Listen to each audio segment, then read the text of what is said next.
I love to run. I go running in the mornings at 5 o'clock all by myself on the beach, and I'm not scared. Wow. That is a big plus point. The fact that the kids can take their bicycles and go to school just free. They are free. Our cousin plays tennis in the city. He's 12. He gets onto the train all by himself and he goes, plays his game and comes back home.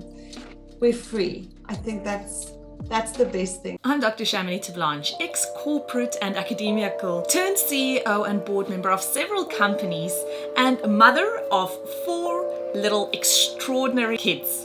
But it wasn't that long ago that I lacked the confidence, the know-how, and the time to focus on designing and really going after the life that I so wanted to live. A life of freedom, of fairness, and of being fair dinkum to who I really was and what I wanted to get out of this fleeting time that we have on Mother Earth. Fast forward to many lessons learned and moving halfway around the world to the most amazing country, you'll see the life that I now live. One that gives me more safety and freedom than I ever thought would be possible, and that really only existed as a daydream while I was living in South Africa. I created CHAMONIX TV to give you true spot advice on how you can also live a life in this amazing country, and so that you can see how another couple like us now live in Australia with 4 little kids here in Down Under.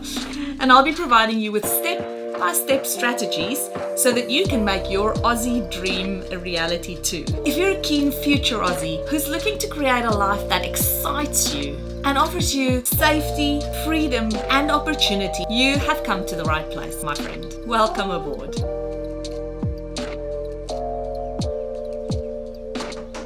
Hi, Seugnet, all the way from Adelaide. How are you doing today? I'm doing well, thanks. And you, CHAMONIX, how are you? I am great, thank you. Always love chatting to somebody who's made it over to Australia. And I love people who have immigrated, obviously. I wouldn't be doing this if I didn't. But you know what?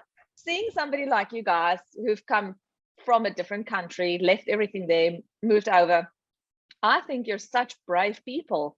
You know, it's not easy to do it. And I'm sure you will tell us about your story now, because I have no idea what your story is. But, you know, it's lovely to talk to somebody who's made it here and who is, I'm sure have taken, you know, this country and made it their own. So tell us your story, please. Mixing up Afrikaans and English.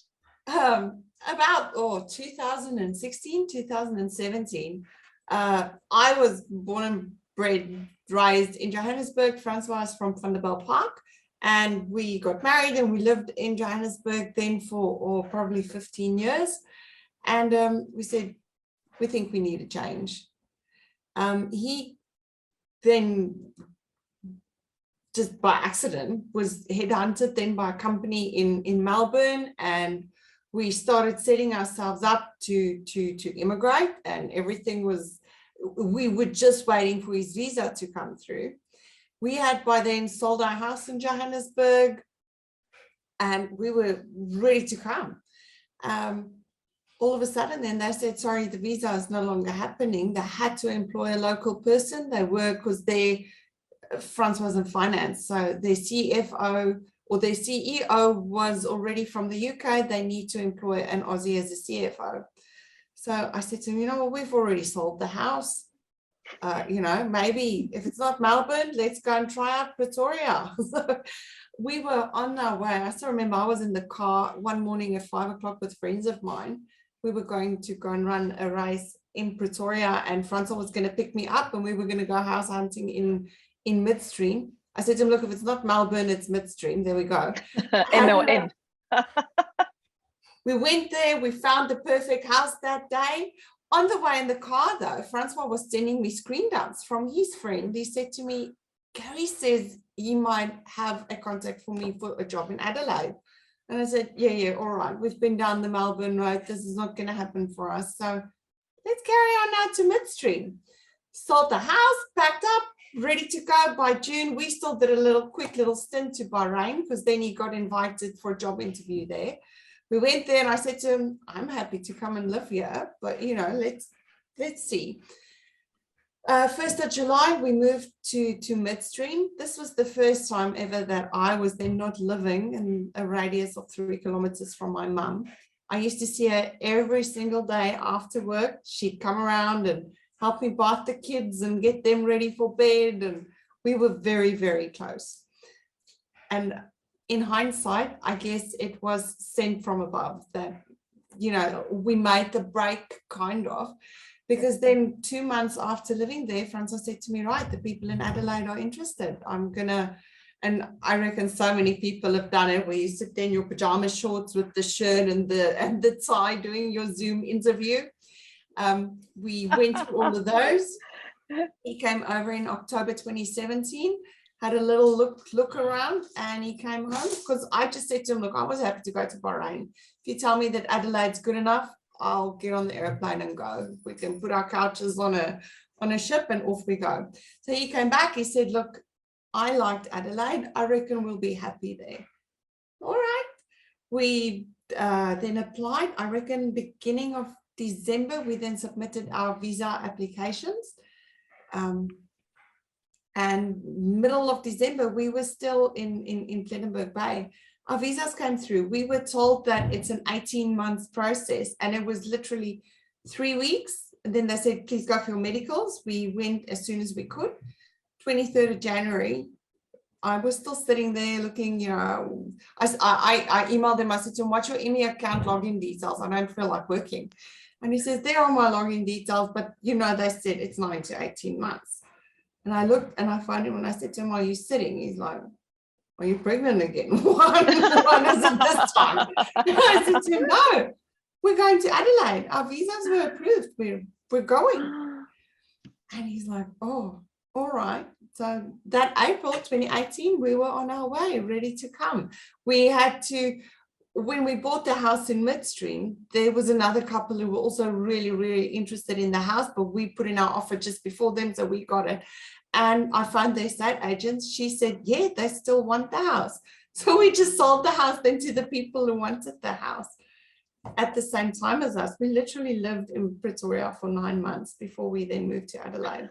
So I hope that was all I needed. That was a good stepping stone for me, moving away from my mum. The first week in midstream, Francois said to me, you drove back to Johannesburg this week 9 times. That is too much. You need to, you know, cut that umbilical cord. And then I'm like, all right, so mum, if I drive there 4 times, then we'll skip one day and then you come for the weekend. So that's what we then did. Oh, how sweet. How sweet. Okay, so it was straight to Adelaide then. I hope you had your stuff still in boxes. You didn't take them out in Pretoria. Oh, no, luckily Pickfords came to pack up everything for us there. We still went to Cape Town to go and run the 2 Oceans half marathon. We landed back on Monday night. Tuesday morning, Pickfords were there and they started packing. We moved in with friends down the road, and by then we knew Sue Ann for 6 months, and I just went, dude, you need to help me. I need somewhere to live close to my own house. And we moved in with them, and 2 weeks later, the couches were on the ship on their way to Adelaide, and we were on our way. I've never even heard about Adelaide before we moved here. I went and I went, oh, where is this place? You know, Googling and going, okay, yeah, we could maybe live there. If it's horrible, we move, if, you know, but let's take the leap of faith. And we arrived in Adelaide. My daughters were 7 and 5 years old at the time, so they were still little. Anya, the 7-year-old, was telling us that we're tearing her away from her grandparents, and it's so unfair, life is so unfair, and she knows no one in Australia, everything is just unfair.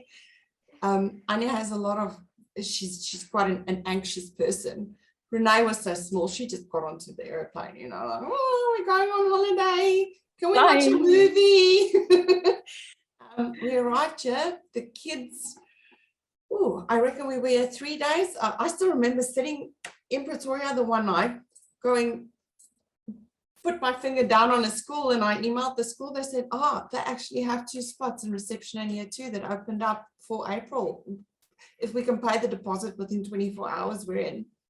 So it was just, everything was just working so perfectly. Like the visas came Wow. through, our house sold immediately, found a great school for the kids. Anya was then in school here for 2 weeks, and then she said, why didn't we come here any earlier? I love the school. Oh.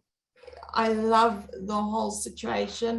I cried when we went to go and buy Renee her school uniform, because she stood there and she's 5 years old. She's wearing these massive, big black school shoes. And her first day, I mean, she still went to a little play school in Midstream. First day here, she came home and she goes, Mummy, the guys here say we wear shoes the whole day. And that kid has never worn shoes in her entire life. And when she took off her shoes 2 minutes after arriving at the school, they said, no, we wear our shoes here, Africa. Put them back on. But no, it was hard on the one side. It was horrible saying goodbye to family. I said to the kids, look, we're going to go. We're probably going to be poor and dirty, and that's okay. We're not going to die from that. And yeah, we arrived here. Francois started his job. I was going to stay at home and be a stay-at-home mum. That lasted a whole 2 weeks. Then I went job hunting. I'm a qualified accountant. I was very happy doing creditors filing work. And the kids started off at school, and it just worked. Like everything was just great. We met our neighbors a few weeks later, and they became best of friends with us. So no, it was an easy ride in the beginning. We were really blessed and very fortunate. Wow, that's amazing. Are you still working for the same company, or have you changed? No. So I worked for these filing people for a couple of weeks, and then I met some mums through school, and I said to her, look, I'm really desperate to find a job, but everywhere people want to see Australian experience on my CV, which is quite a problem. She said, leave it to me. I think I know of someone. And she came back, she said, right, Linda says that she wants to interview you. And I found a finance manager job just like that. The chocolate place called Brace Girdles. That's where I picked up my first 10 kilograms in Australia. I was the main chocolate tester and the book and the bean counter. What a great one to be paid for, hey? Yeah, look, it wasn't the worst thing that's ever happened to me. The ladies in the storeroom knew me very well. It was all the cats there. And then I was fortunate enough, they had their accountant there. He was just brilliant. And I said to him the one day, I reckon I need to, because I was just struggling with all the taxes and exactly how things work. And I said to him, I reckon I need to go back and like redo articles in inverted commas. And he said to me, well, find a job at an accountant and go for it. And again, I applied. This was about 10 months later after I started working there. And I applied for various jobs. The one person phoned me back. I still remember I couldn't even hear what Stephen was saying. I just heard behind St. Andrew's Hospital because the accents were still confusing me. And I went for the interview. He said, I like you. Do you want to come and work here? And I said, I would love to. Yeah. And I started working there for Stephen.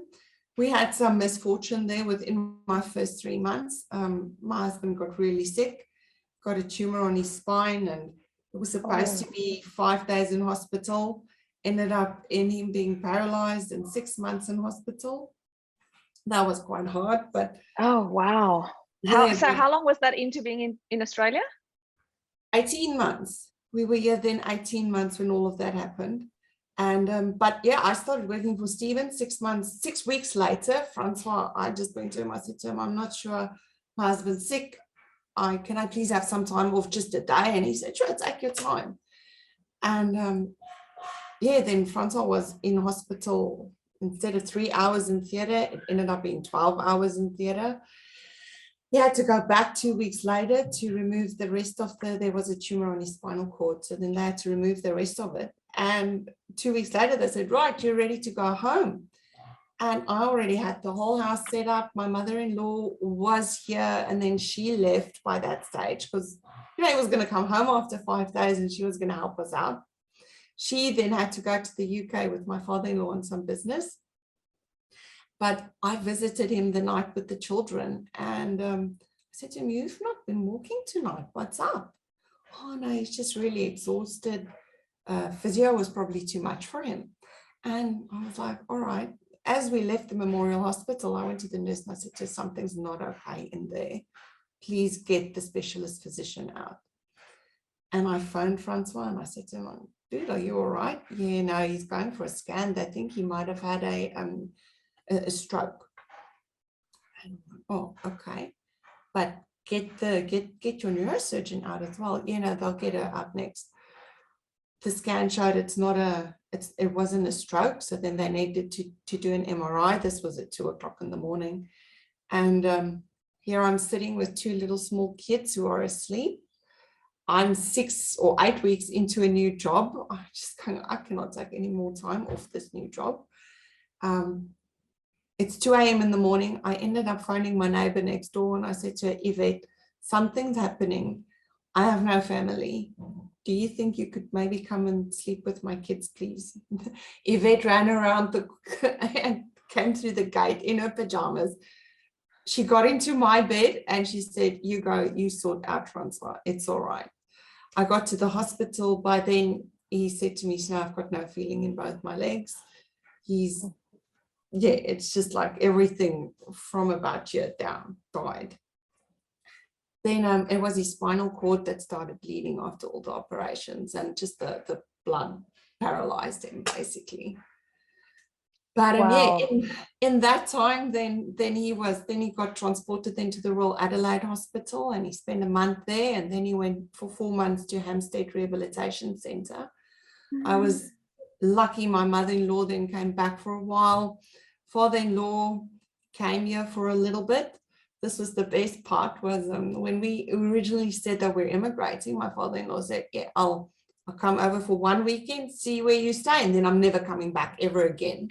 But after the first time that they visited, he couldn't wait to come back again. So 6 months later, he was back. And well, unfortunately, Frank was in hospital then, but father-in-law was here to stay for a week. He ended up extending his flight. He only then stayed for 2 weeks. And they said, right, we're back in 6 months' time. So he loved it. He's, in the meantime, convinced my sister-in-law to move to Adelaide. So we've got family living just down the road. Oh, brilliant.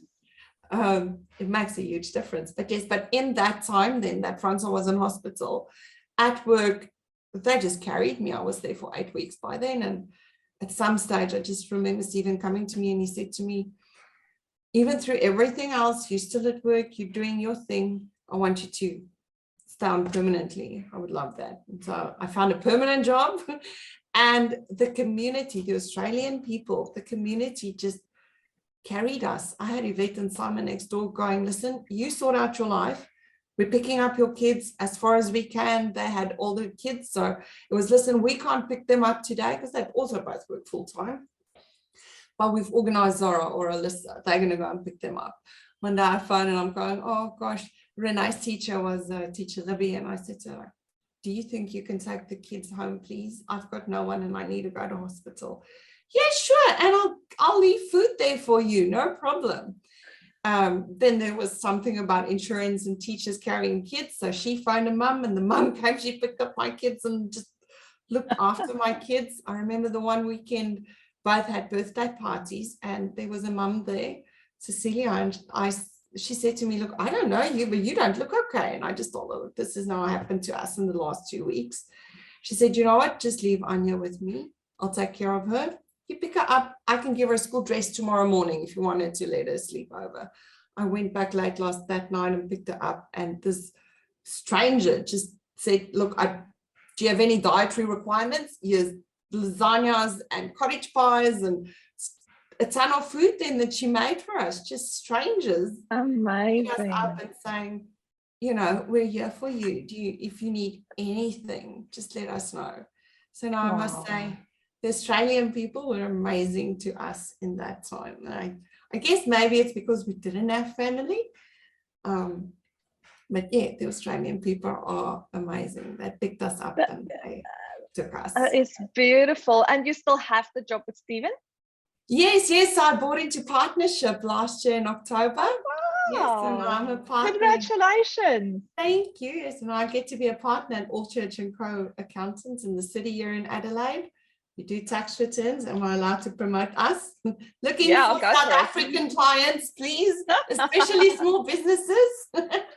Yeah, so Good. Yeah. I'm very Okay. happy there. And on that, so you do small businesses all over Australia, not only in Adelaide, Yes, because yes. surely you can do these things online. Yeah, these things all now happen online. You do cloud accounting, which was something that I never knew back in South Africa. Everything is just online. And I mean, especially now during COVID, everything was just happening online. It's been ideal for small businesses to grow because you can now, you don't need to come into the city to come and see someone, or Yeah. It's just amazing how you can now work with someone who lives in Sydney or anywhere else across the country. That's incredible. Well, Adelaide of Australia, have you been traveling around? Oh, well, with COVID happening, it was a bit hard. So we've been down to Kangaroo Island. Well, we did that in the first year. That was just beautiful. Kangaroo Island's gorgeous. The wineries around us are beautiful. They don't call them wine farms the way that we do. They always laugh at me at work and they go, "It's not a wine farm, so no, it's a winery." We've got McLaren Vale, the Adelaide Hills, the Barossa Valley, which are all just beautiful. The Shiraz is fantastic. Pinot Noir comes from the Adelaide Hills, beautiful wine. Further, the coastline is beautiful in Adelaide. The kids are very involved here in nippers. Yes. It's surf lifesaving. It's community driven. Again, I love the community in Australia. So we get to travel to all the different beaches. Renee had the Carnival this weekend in Glenelg Beach. Next week, we're going for Anya's championships down to Moana. Just beautiful beaches. Adelaide is small. People very often think, or people are not even aware of Adelaide, but it is just a beautiful, beautiful, family-orientated little city. Well, you said small. It's got over 1 million people. It's close to 2 million, 1.5 million people. But then again, if you come from Johannesburg, there were 25 million people. It's Okay. a bit of a difference. But just Adelaide is beautiful and it's small enough. A lot of my friends said, after school, they left for Sydney and for Melbourne. Once they had kids, they came back because it's very family orientated. I think they call it the 20-minute city. Everywhere you want to go is 20 minutes away. Wineries are 20 minutes away. The beach is 5 minutes away. I can be inside the city in 20 minutes. It's small, but it's fantastic. It's got everything that you need. You just need to learn to shop. Tell me a little bit about your two girls. So they were 7 and 5, you said, when you arrived. So let me do the math. And they're now about 12 and 13, something like that? 11 and 9. Yeah, they'll be turning 12. Sorry. Yeah, so they'll be turning 12 this year. In the primary school? In primary school, yeah. So they are in year 6 and year 4 now. As I said, Anya is a super anxious child. She wanted to know nothing about coming. 2 weeks and she's made a friend. She's still friends with Elizabeth to this day. Anya has blossomed in Australia. It's been the best thing ever to have happened to her. The schooling system is a bit different to in South Africa. Different in a way. They go to a little school called St. Peter's Woodlands College. It's just here in Glenelg. I think they've got 3. That's private? Yeah, it's a private school because Renee had what did they diagnose it? But it's a hearing disability kind of that Renee had. And so I said to Francois, big classes, I don't know, let's just try a private school. So we put them in St. Peter's and it's just different.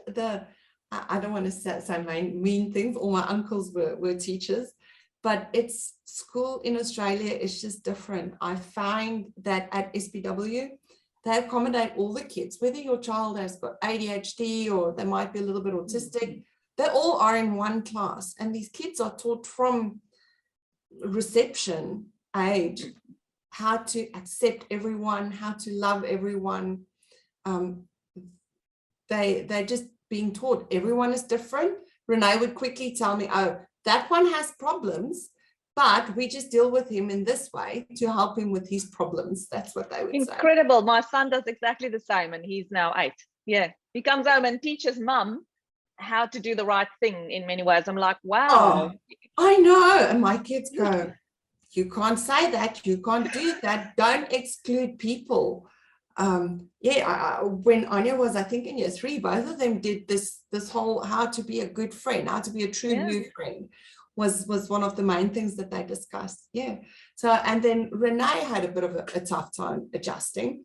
She went to year 1. Now, this was just before all of Francois' stories that started. We had to go and see the teacher every week because the teacher would say, right, everyone runs around the oval, and Renee would say, you're not the boss of me, you're not my daddy, I'm not running around the oval. It's like, oh, dude, just work with us. And after two court terms of seeing the teacher every Tuesday, we had a standing arrangement to go to school. I sat her down and I said to her, I can't do this anymore. You're driving me crazy. What can I do that you stop this? And then she said to me, I miss South Africa because I could have a bath there. So I made them shower here because I didn't want to watch the bath. And she said, if I can bath, then I'll be a good girl. I said, dude, if your teacher gives me 5 days of good reports, I'll throw in a bath bomb for you on a Friday. And a massage included. She had a bath every day for 6 months, and she just became a very pleasant person. The rest of the story of the kids is Anya has been made a house captain, which I think would be like a prefect or a onderhoofmeisie, whatever. From a kid who used to cry every day about having to go to school to just absolutely blossoming in this environment has been amazing. They both play netball. We're very involved here with one of the clubs, and I got to coach them, which everyone just gets involved. Everyone does the volunteering work. Yeah. They make friends at the Nippers Club, at the netball club. And it's a good point that you raised, because I didn't realize this either. In Australia, your kids' sporting activities are run by volunteer parents. Yeah. It's not like in South Africa where they go to school and they do athletics and netball and rugby and soccer at school and the teachers train them. No. Now they go to school, then they go to something else like a club or wherever, and the parents volunteer to train them, to coach them, which is very interesting, because if it wasn't for volunteers, none of those sporting organizations would exist in Australia. Yes, no, exactly. And mum also has to coach, and she has to be on the committee, records the scores after all the games. Yeah, so volunteering is a big thing, but again, it just makes you part of the society, which was then the society or the community then that dragged us through the hard times. That's incredible. And tell us a little bit about Francois and his job now. Is he still with the same company that he started off with? Yes, he's still with the same company. They've also been amazing to us during this whole journey. He's still with them. He still works for them. He was in a dealer principal position at a car dealership. So they've now put him back into finance just because he's, it's just better for him to sit behind his desk again. But they were really amazing. After his injury, returned to work, actually just jumped in, and this cost nothing. They jumped in, got him a table that would work with his wheelchair, and they gave him a little motorized thingy to motorize his wheelchair. And just again, do you need a lift? Because we can put in a lift. Do you need a cooling vest? Can you still regulate your own temperature? And they just give it to you. So the Australian support system, getting people back into work, or and even his bosses at that stage were contacting me every day going, how is Francois? Is he all right? They visited him in hospital. And they've been taking really good care of him, and he's very happy. That's amazing. Wow, what an incredible story. You guys sound like you're, I want to say Australian already, because you've been here 6 years. Yeah, is that right? 6 years? 4 years, but it feels like forever. 2018. Okay, 4 years. And yeah, it sounds like you're Australian. You've already accepted the way of life. Do you guys have citizenship yet? No, we'll be applying in April, and we can't wait. I'm already looking at dresses going, what will I wear?